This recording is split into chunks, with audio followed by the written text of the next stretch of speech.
Do you bring home the bacon in your family?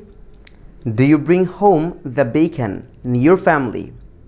Dear friends, to bring home the bacon is an American expression, and this expression means to make money or to earn money. Here, bacon means money. For instance, my father brings home the bacon in my family till now. My father brings home the bacon in my family till now. So right now I have a question for you. Right now I have a question for you.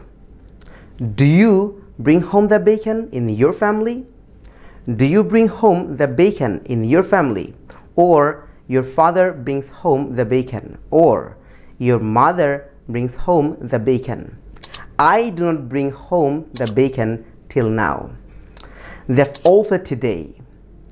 And make sure you share this live with your friends. And I'll see you in the next video.